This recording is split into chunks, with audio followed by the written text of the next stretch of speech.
বানাবো আমি পনিরের তরকারি। পনিরটা টুকরো টুকরো করে কেটে নিয়েছি, এদিকে আলুটাও কেটে নিয়েছি, আর আদা লঙ্কা টমেটো পেস্ট করে নিয়েছি।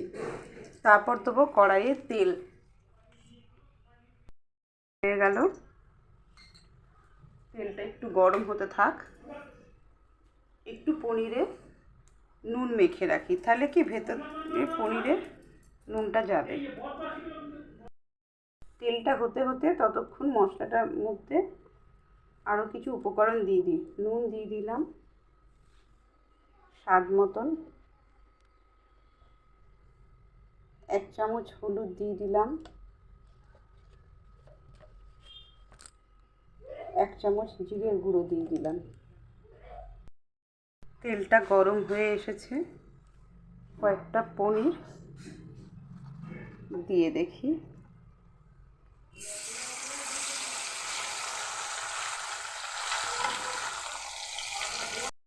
হালকা লাল লাল হয়ে গেছে, এবার পনিরটা আমি তুলে নেব। তুলে নিয়ে কিন্তু একটা জলের মধ্যে রাখবো, তাহলে কি পনিরটা না নরম থাকবে। আমরা কি হয়, ভাজার পর পনিরটা দেখবেন শক্ত হয়ে যায়, কিন্তু যদি ভাজার পর একটু জলে দিয়ে দেন, এই জলটাই কাজে লেগে যাবে তখন আমার ঝুলে দেওয়ার জন্য। পনিরগুলো তুলে রাখি, আর নরমও থাকবে।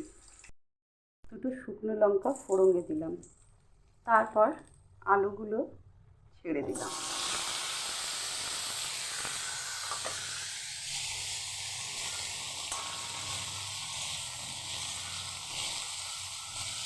আলুগুলো ভাজা হোক, ততক্ষণ তোমরা বলবে কোথা থেকে তোমরা ভিডিওটা দেখছো, কমেন্ট করো, শেয়ার করো। এগুলো বেশ লাল লাল করে ভাজা হয়ে গেছে, এবারে সব মশলাগুলো আমি দিয়ে দিই। এর আগে আপনাদেরকে দেখিয়ে দিয়েছিলাম কী কী মশলা দিচ্ছি, সব আমি এর মধ্যে রেডি করে রেখে দিয়েছিলাম। এবার মশলাটা আমি কষতে থাকবো। খুব সুন্দর একটা কালার চলে এসছে।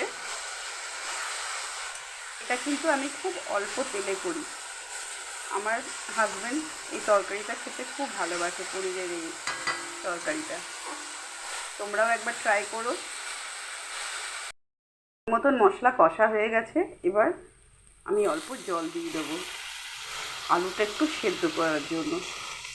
খুব অল্পই দেবো, খুব বেশি দেবো না, যাতে আলুটা সেদ্ধ হয় একটু, তারপর পনিরগুলো ছাড়বো। আলুগুলো একদম সেদ্ধ হয়ে গেছে, কালারটাও সুন্দর এসেছে, খুব ভালো লাগছে দেখতে। এবার আমি এই জল শুদ্ধ পনিরটা দিয়ে দেবো।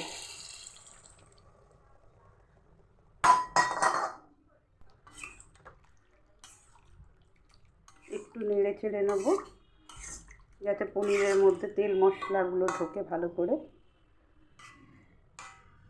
আঁচটা সিমে করে দেবো, আর একটু ঢাকা দিয়ে দেবো, হতে দেবো। পনিরের তরকারি একদম রেডি।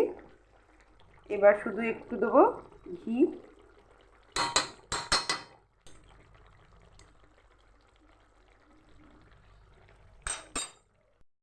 আর অল্প গরম মশলা। খুব বেশি দেবো না গরম মশলাটা, অল্পই দেবো। রেডি আমার পনিরের তরকারি। তো তোমরা কমেন্টে জানিও। Thank you.